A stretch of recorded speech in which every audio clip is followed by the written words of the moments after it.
আসসালামু আলাইকুম ওয়া রাহমাতুল্লাহি ওয়া বারাকাতুহু। পিক্সেল মিনাস ভিডি এর মিনহাজ স্টুডিওতে আপনাদের স্বাগতম।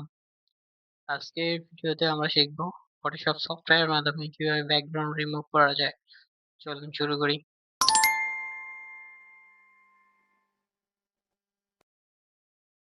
আমরা চলে আসলাম আমাদের ডেস্কটপে। আমরা ডেস্কটপে সরাসরি আমাদের ফটোশপ প্র্যাকটিসের ফোল্ডারে চলে যাব। সেখান থেকে আমাদের ব্যাকগ্রাউন্ড রিমুভের যে ফিচারগুলো রাখা আছে সেখানে আমরা চলে যাব।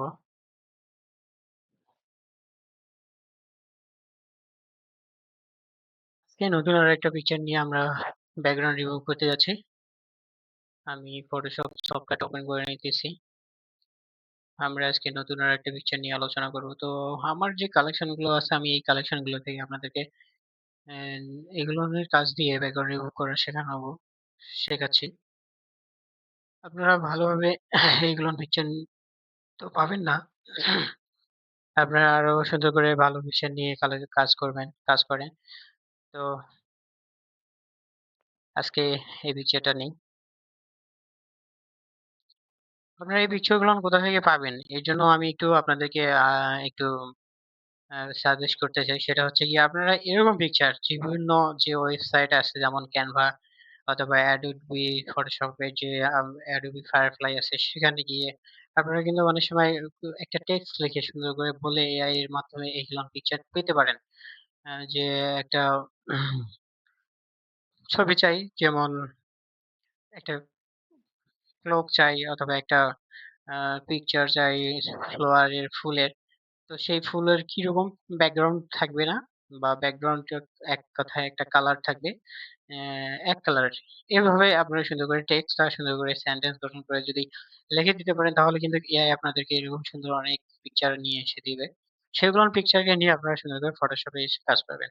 তো পিকচার পাওয়া এটা একটা অনায়াসেই ইজি কাজ বা আহ, সুন্দর কাজ। এটা আপনারা সহজেই একটা পিকচার নিয়ে কাজ করতে পারেন, কালেক্ট করতে পারেন। আচ্ছা, ওকে ঠিক আছে বলে দিলাম। আর পরবর্তীতে আরো যদি আপনাদের জানা থাকে তবে অবশ্যই কমেন্ট করে জানাবেন। তাহলে আমি বলে দেবো কিভাবে পিকচার কালেক্ট করে নিয়ে কাজ করতে পারেন। আমরা প্রথমে একটা ডুপ্লিকেট লেয়ার নিয়ে নিচ্ছি। Control G চাপলাম।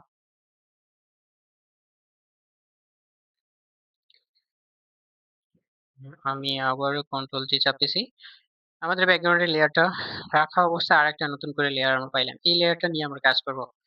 পিকচারটাকে জুম ইন করে নিতেছি এবং আমরা যে টুলস এর সাহায্যে আমরা কাজ করব ব্যাকগ্রাউন্ড রিমুভ এর কাজটা পিছনের সাইডটাকে আমরা চেঞ্জ করে দেব। আমরা সবাই জানি যে ব্যাকগ্রাউন্ড রিমুভ এর কাজ অনেক ইম্পর্টেন্ট কাজ, একটা অনেক গুরুত্বপূর্ণ কাজ যেটা সবাই চায়, যেটা কাজ অনেক সূক্ষ্মভাবে করে দিতে হয় এবং সেই কাজটা করার জন্য আমাদের একটা স্পেশাল টুলস আছে ফটোশপ এর মাঝে, সেটা হচ্ছে পেন টুলস। আমরা পেন টুলস এর শর্টকাট আমরা জানি, কিবোর্ড শর্টকাটে পি চাপলে আমরা পেন টুলস এ পেয়ে যেতে পারি। তো পেন টুলস এর জন্য আমরা পেন টুলস এর জন্য আমি পি চাপলাম। পি চাপার সঙ্গে সঙ্গে আমাদের পেন টুলস টা চলে আসে। এখন আমরা সুন্দর করে এই পিকচারটাকে কাটবো। কাট করার পর আমরা এই ব্যাকগ্রাউন্ডটা চেঞ্জ করে দেব। তো আমি কাজ শুরু করতেছি। আপনারা সবাই সুন্দর করে ধৈর্য সহকারে ভিডিওটা দেখতে থাকেন, কাজটা শিখতে থাকেন। আবার যদি আমি বলি যে আপনারা এইভাবে কয়েকটা কাজ অভ্যাস করতে শিখে যাওয়ার পর আমি আবারও নতুন আরো একটা টুলস নিয়ে সেটা কাজ নিয়ে আবার ফটোশপের মাঝখানে চলে আসবো। তো আজকে আবারও আমি এইজন্য আপনাদের অভ্যাসের পরিণত করার জন্য চালু করার জন্য আমি আবারও ব্যাকগ্রাউন্ড রিমুভ এর ফিচার নিয়ে কাজ নিয়ে চলে আসলাম। আমি শুরু করতেছি। আমি এখানে একটা ক্লিক দিয়ে নেব। আবারও এখানে একটা ক্লিক দিয়ে নেব। যতটুকু জায়গাকে আমরা ক্লিক দিয়ে সুন্দর করে সোজা অবস্থায় রেখে দিতে পারি সেটাকে কিন্তু আমরা সোজা রেখে পেন টুলস এর কাজ শেষ করে দেব। কিন্তু যদি সোজা না থাকে তাহলে আমরা এটাকে ধরে সুন্দর করে বাঁকা করে দিয়ে আমরা কিন্তু এটার মার্কটা করে ফেলতে পারি। আমরা সুন্দর করে কাট করতে পারি। এভাবে কাট করা হওয়ার পরে আমাদের অল্টার চাপ দিয়ে ধরে যে বাড়তি অংশটুকু আছে আমরা চাপ দিয়ে যতটুকু বাড়াইছি টানে, এই টানার অংশটুকুকে আমরা অল্টার চাপ দিয়ে ধরবো। আমরা অল্টার চাপ দিয়ে ধরলাম। অল্টার চাপ দিয়ে ধরার সঙ্গে সঙ্গে কিন্তু এরকম একটা আইকন চলে আসে আমাদের। সেই আইকনটাকে টেনে নিয়ে আবার যেখান থেকে টেনে নিয়ে শুরু করছিলাম সেখানে নিয়ে এসে ছেড়ে দেব। আমাদের কিন্তু সুন্দর করে সেটা মাইনাস হয়ে যাবে। এভাবে মাইনাস করে দিতে হবে। এভাবে বাদ দিয়ে আমাদের আবার পরবর্তীতে কাজ করতে হবে। আমি আবারও এইখানে আরেকটা চাপ দিয়ে নিতেছি। এভাবে আবারও এইটুকু জায়গা বাঁকা করে দিলাম। আবারও অলটা চাপ দিয়ে ধরে সুন্দর করে সেটাকে বাদ দিয়ে দিতেছি। আমি এই পিকচারটাকে আরেকটু জুম ইন করে নিতেছি। আমরা সুন্দর করে কাজটা করব তার জন্য জুম ইন করা অনেক ভালো। পেন টুলস এর সাহায্যে যত জুম ইন করে নিব কাজটা কিন্তু অনেক সুন্দর করা যায়। পারফেক্টলি করা যায়। তো এইভাবে আবারও অলটা চাপ দিয়ে ধরে সুন্দর করে এটাকে আমরা মাইনাস করে দিতেছি। আবার এইখান থেকে সোজাসুজি আমরা যদি বাঁকা অংশটাকে দেখি যে এই দিকে একটা বাঁকা আছে। তো আমরা কিন্তু পুরোটাই দিতে পারি অথবা এখানে কিন্তু আমরা বাঁকা করে দিতে পারি। তো এইখানে যদি বাঁকা করে দেই তাহলে ওকে এখানে একটা চাপ দিয়ে দিলাম। চাপ দেওয়ার সঙ্গে, সঙ্গে আমরা কিন্তু এই যে দেখতে পারতেছি না বিধায় এখন যে কাজটা হবে সেটা হচ্ছে একটা আ সুন্দর না হলেও আসলে সুন্দর করার জন্য এটা করলাম। আপনাদেরকে আমি দেখাচ্ছি। কলার চাপ দিয়ে ধরে এটাকে মাইনাস করে দিলাম।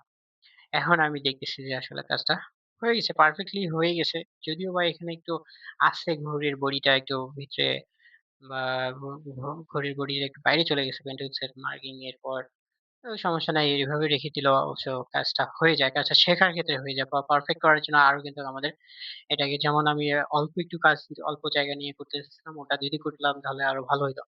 তো আপনাদের জন্য ভিডিওর বড় না করার ক্ষেত্রে আমি এটুকু করে আ এভাবে রেখে দিলাম। আবার এই জায়গাটুকুকে মার্ক করে নিতেছি। এভাবে। যেমন অল্প জায়গা কিন্তু আমি বলে দিলাম যে একটু অল্প জায়গায় কিন্তু সুন্দর করে আবারও বাঁকা করার কাজটা সেটা কিন্তু অল্প, অল্প জায়গায় ধরে করলে ভালো করা যায়। আবারও এই যে জায়গাটা সোজা আছে সেটাকে সোজা করে নিলাম। আর যেটা জুম ইন এর কথা বললাম, জুম ইন করে নিলে কিন্তু আমরা এর যে কোন জায়গাটায় চাপ দিয়ে সুন্দর করে আমরা বাঁকা করে দিতে পারবো এবং সুন্দর একটা সুন্দর একটা পিকচার কাট করতে পারবো পেন টুলস এর সাহায্যে সেটা কিন্তু আমরা বুঝতে পারি বা বোঝা যায়। আচ্ছা ওকে এভাবে আবারও আল্টা চাপ দিয়ে ধরে মাইনাস করে দিলাম। এখানে আমি আরেকটা চাপ দিয়ে নিতেছি। এই জায়গাটাকে যদি আমি আবারও জুম ইন করে নেই, জুম ইন করে নেই তাহলে কিন্তু আমরা সুন্দর করে দেখতে পারি। আসলে একটা কথা বলতে চাই যদি কিছু আপনারা মনে না করেন তাহলে হচ্ছে গিয়ে বারবার যে আমি কথাটা বলি সুন্দর কথাটা কিন্তু অনেক সময় পরবর্তীতে আমিও ভিডিওতে গিয়ে দেখি যে কথাটা কিন্তু সুন্দর শোনা যায় না বা কেমন একটু শোনা যায়। এটা বেসিক্যালি আমার প্রবলেমের কারণে। প্রবলেমটা হচ্ছে গিয়ে আমার যে আ নাকের প্রবলেম আছে, একটা নাকের পলিপলস এর সমস্যা আছে সেটার হচ্ছে কারণে আমার কথাগুলো একটু এরকম শোনা যায়। বা মাইক্রোফোনের অনেক সময় সমস্যার কারণে হয়। তার জন্য I am extremely sorry আর অবশ্যই এটা যদি সমস্যা না হয় তাহলে কিন্তু সুন্দর কথাটাও অনেক সময় অনেক সুন্দরলি অ্যা বোঝা যায় ভাবে বোঝা যায়। তো এইজন্য আমি বলে দিলাম আসলে সবাই বলবেন যে ভাই কথায় বলার ক্ষেত্রে সমস্যা হয়ে যাচ্ছে। সেটাই শোনা যাচ্ছে না ভালোভাবে। তো কিভাবে আপনার টিউটোরিয়াল দেখি বা টিউটোরিয়াল এর কাজগুলো দেখি। এই কারণে আমি বলে দিলাম আসলে পরবর্তীতে আমিও নিজে দেখতে বা ভিডিওটা প্লে করার পর আমিও বুঝতে পারি যে আসলে এমন কেন শোনা যাচ্ছে। আর কথাটা বারবারই কিন্তু আমার হয়তো বের হয় কারণ কাজটা করতে গিয়ে যখন বারবারই মনে হচ্ছে যে অনেক সুন্দর লাগতেছে আমিও বলি। তখন কিন্তু বারবার কথাটা ব্যবহারের কারণে অনেক সময় একবার হয় সন্দর, একবার হয় সুন্দর। তো এই যে সুন্দর কথাটা আসলে অনেক সময় আমার নিজের সমস্যার কারণে হয়ে যায়। এটা আমি আবারও আপনাদের কাছে সরি বলে নিচ্ছি। আমি সত্য কথা বলতে খুব পছন্দ করি ভাই। সত্য কথা ছাড়া আমার মুখ দিয়ে কখনো মিথ্যা কথা বের হয় না। বের হওয়ার চেষ্টা হলেও আমি সেটাকে কারেকশন করে নেই অতি সহজেই, অতি তাড়াতাড়ি। তো এইজন্য আমি বলে দিলাম। এভাবে এখানে একটা মার্ক করে নিতেছি। এভাবে সুন্দর করে যে মার্ক করবেন আপনারা সেই জায়গাগুলোকে এভাবে দেখে অল্প শর্টকাটের মাঝে ছোট জায়গার মাঝখানে এভাবে বাঁকা করে দিয়েও কিন্তু আপনারা কাজটা করতে পারেন। আবার যেটা বাঁকা করা যায় সেটা কিন্তু এই যে বড় জায়গার ক্ষেত্রে এখানে কিন্তু এটা সোজা নাই। এখানে কিন্তু আমি এভাবে বাঁকা করে দিয়ে কাজটা শেষ করতে পারি। আবার রোলটা চাপ দিয়ে ধরে বাড়তি অংশটুকুকে মাইনাস করে দিতে পারি। আবারও এইখানে চাপ দিয়ে ধরে আবারও এভাবে দিয়ে দিতে পারি। এভাবে আপনারা বাসায় প্র্যাকটিস করবেন। প্র্যাকটিস করলেই কিন্তু অনেক ভালোভাবে কাজটা করা যায়।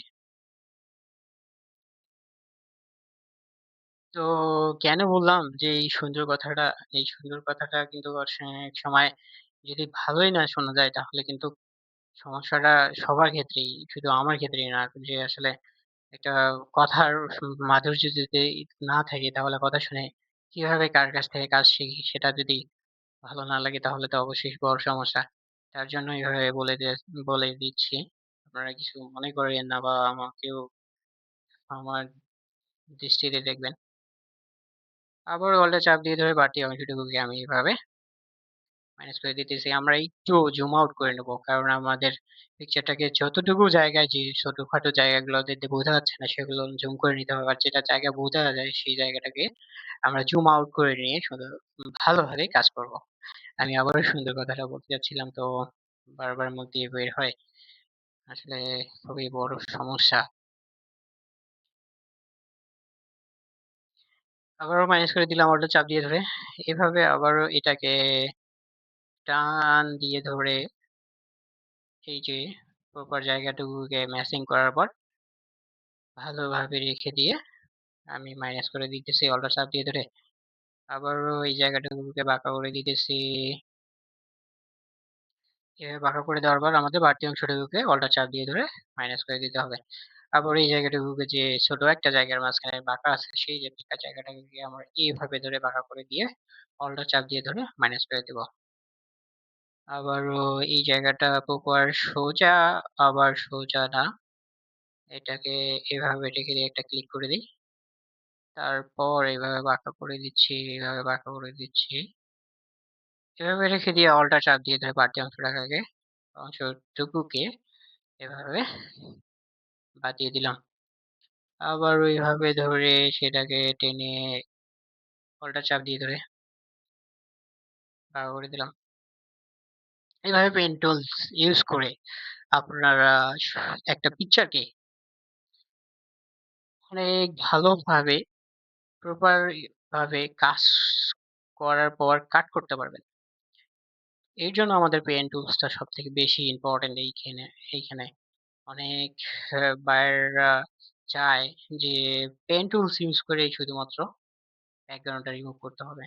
সেক্ষেত্রে কিন্তু পেন টুলস ইউজ করা ছাড়া আপনাদের কাজ করে দিলে সেটা পছন্দ হবে না। তখন বায়ার অটোমেটিক্যালি পিকচারটাকে যখন জুম করে নেবে, অনেক, অনেক জুম করে নেবে। যেমন আমার এখানে চাপ দেওয়ার কথা ছিল। আমি কিন্তু চাপ দিয়ে দিচ্ছি এখানে।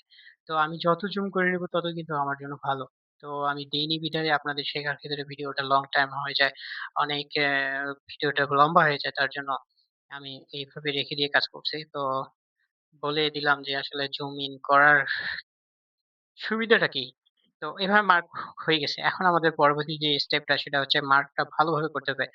এই পরবর্তীতে ভালো মার্কটা করার জন্য আমরা যে একটা আ পেন টুলস এর সাহায্যে ছোটখাটো মার্কিং করছি। এখন বড় মার্ক করার জন্য ভালোভাবে দেখার জন্য আমরা কি চাপবো? কন্ট্রোল এন্টার চাপবো। কন্ট্রোল এন্টার চাপলাম। কন্ট্রোল এন্টার চাপার সঙ্গে আমাদের কিন্তু মার্কিংটা ধরে গেছে এবং এই মার্কিংটা এই অবস্থাতে থাকার পরেই আমরা কিন্তু আবার একটা লেয়ার নিয়ে নেব। সেই লেয়ারটা নেওয়ার জন্য আমি আবারও কন্ট্রোল জে চাপতেছি। কন্ট্রোল জে চাপলাম। এখন আমি এইটাকে দেখার জন্য আপনাদেরকে এই চোখগুলো দূর করে দিয়ে যে আমরা জায়গাটুকু পাইছি সেই জায়গাটুকুকে সুন্দর করে কাটার পর যেটা দেখতে পারতেছি সেটা হচ্ছে এটা। তো আমরা এভাবে রেখে দিলাম। এভাবে রেখে দেওয়ার পর আমি আবারও চোখ নিয়ে আসতেছি। চোখ দিয়ে দিলাম। এখন আমাদের এই অবস্থাতেই আবারও আরেকটা নতুন করে লেয়ার নিতে হবে। সেই লেয়ারটাতেই আমরা কিন্তু ব্যাকগ্রাউন্ডটা চেঞ্জ করে দেব। আমরা নতুন করে আরেকটা লেয়ার পাইলাম এখানে আমাদের যে ডিলিট বাটনের পাশে নতুন একটা লেয়ার আছে। Create new new layer. এটা নেওয়ার সঙ্গে আমাদের একটা নতুন লেয়ার পেয়ে গেছি। এই লেয়ারটা সবসময় ফরগ্রাউন্ড এ থাকে। ফরগ্রাউন্ড বলতে ব্যাকগ্রাউন্ড এর যে নিচে আমাদের বাম সাইডে যে টুলস বার এর ব্যাকগ্রাউন্ড এর যে সবার নিচে একটা থাকে সেটাকে বলা হয় ব্যাকগ্রাউন্ড এর লেয়ার বা কালার ব্যাকগ্রাউন্ড করার জন্য একটা পিকচারের নিচে। আবার ফরগ্রাউন্ড যেটা আমরা নতুন করে আরেকটা লেয়ার নিয়ে সেটা কালার করে সেটাকে ধরে টেনে নিয়ে আরেকটা পিকচারের নিচে রেখে দেবো সেটা কিন্তু আমরা ফরগ্রাউন্ড ভাবে ইউজ করি। তো ফরগ্রাউন্ড এ এখানে আমি কালারটাকে আজকে আমার ভালো লাগতেছে। কারণ আসলে অনেকের অনেকদিন ভালো যায় আবার অনেকদিন অনেক সময় ভালো যায় না। আজকে আমার ভালো লাগতেছে বিধায় আমি এরকম একটা কালার নিয়ে কাজ করতেছি। এইটা কালার নিয়ে নিলাম।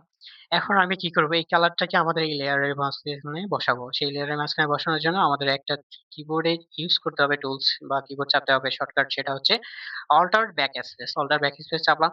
এখন আমাদের লেয়ারটার পুরো কালারটা হয়ে গেছে যে কালারটা নিয়ে আমি কাজ করলাম সেই কালারটা। তো আমি এখন কি করব এই লেয়ারটাকে নিয়ে টেনে আমরা যে লেয়ারটা পাইলাম কাট করার পর বা মার্ক দেওয়ার পর কাট করে সেটার নিচে নিয়ে এসে ছেড়ে দেব। তো আমাদের ইজিলি সুন্দর করে ব্যাকগ্রাউন্ড রিমুভ হয়ে গেল। এই যে সুন্দর করে ব্যাকগ্রাউন্ড রিমুভ হয়ে গেল, এর আর কোনো কাজ নাই। এখন এই অবস্থাতেই রেখে আমরা কিন্তু বায়ারকে দিয়ে দিতে পারি, অথবা আমরা বিভিন্ন বিজনেস ওয়েবসাইটে আমরা কিন্তু প্রোডাক্ট যখন লঞ্চ করব তখন কিন্তু এভাবে আমরা ব্যাকগ্রাউন্ড চেঞ্জ করে দিতে পারি। এখন আমাদের কাজ হচ্ছে আমরা ওই যে বিফোর আফটার করে দেখাবো, বা পূর্বে কেমন ছিল আবার ব্যাকগ্রাউন্ড চেঞ্জ করার পর কেমন হয়ে গেল, দুটাকে পাশাপাশি রেখে দিয়ে দেখার জন্য যেটা কাজ করবো, সেটার জন্য আমি আবারও এখানে আপনাদেরকে দেখাচ্ছি যে এই ৪ টা লেয়ার ছিল, ৪ টা লেয়ারকে আমি মার্জ ডাউন করে দিয়ে একটা ফুলফিল, মানে সম্পূর্ণ একটা লেয়ারের মাঝখানে নিয়ে আসলাম। মার্জ ডাউন মানে সবগুলো লেয়ারকে নিয়ে একটা লেয়ার করে নিবে। তো এটা করে নিলাম। এটা করার পর আমি এখন যে আমার কাজটা হবে সেটাকে আমি দেখাচ্ছি। আমি এখন বিফোর সাইজে চলে যাব। আমি বিফোর সাইজে চলে যাওয়ার জন্য আমাদের কিবোর্ড শর্টকাটে আমি কিবোর্ড ইউজ করতেছি control L R C. Control L R C যাবার সঙ্গে সঙ্গে আমি ওয়ার্ডের সাইজটা ১০ আছে, ১০ এর দ্বিগুণ করে দিতে হয়। ১০ এর দ্বিগুণ করে দিলাম। করার সঙ্গে সঙ্গে আমাদের যে ডানে বামে জায়গাটা বাড়ার কথা সেটা বাড়বে। এইজন্য এভাবে রেখে এইভাবে বাড়তি করে দিলাম। এখন আমি পিকচারটাকে ধরে টান দিয়ে ডান দিকে নিয়ে যাচ্ছি। আর যে নিচের যে লেয়ারটা ছিল সেটাকে নিয়ে নিয়ে কাজ করব বিধায় সেটাকে মার্ক করে চাপ দিয়ে একবার, পরে আবারও সেটাকে আমি তার লেয়ারে যে পিকচারটা আছে সেটাকে বাম দিকে নিয়ে টেনে ছেড়ে দিলাম। তো এভাবে সুন্দর করে হয়ে গেল।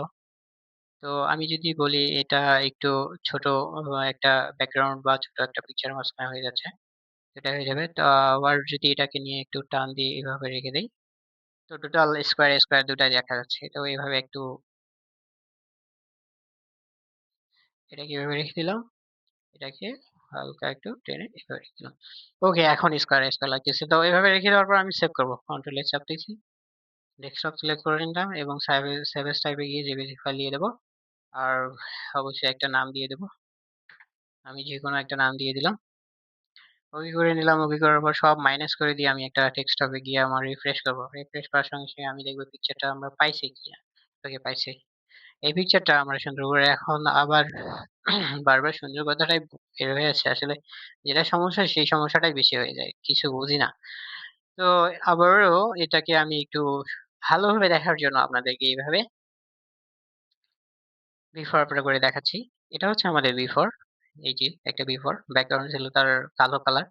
আর আফটারে যেটা আমরা করলাম ব্যাকগ্রাউন্ডটা পেন টুলস ইউজ করে কাটার পর ভালোভাবে সেটার ব্যাকগ্রাউন্ড করে দিলাম আমরা একটা টিয়া কালার। তো এটা হয়ে গেল। এইভাবে আপনারা ব্যাকগ্রাউন্ড রিমুভ করার কাজ শিখতে পারবেন, শিখতেছেন। ভালোভাবে আরো ধৈর্য সহকারে মনোযোগ সহকারে শিখেন, বাসায় প্র্যাকটিস করতে থাকেন। আর অবশ্যই ভিডিওটা ভালো লাগলে একটা লাইক দিবেন, একটা কমেন্ট করে দেবেন। পাশাপাশি চ্যানেলটাকে সাবস্ক্রাইব করে দেবেন। অবশ্যই নোটিফিকেশন বেল আইকনে টিক দিয়ে রাখবেন যাতে পরবর্তীতে আপনারা কোনো ভিডিও পেলে বা আপডেট পেলে আপনারা অতি অনায়াসে সহজে পেতে পারেন। ধন্যবাদ সবাইকে, ভালো থাকেন। আল্লাহ হাফেজ।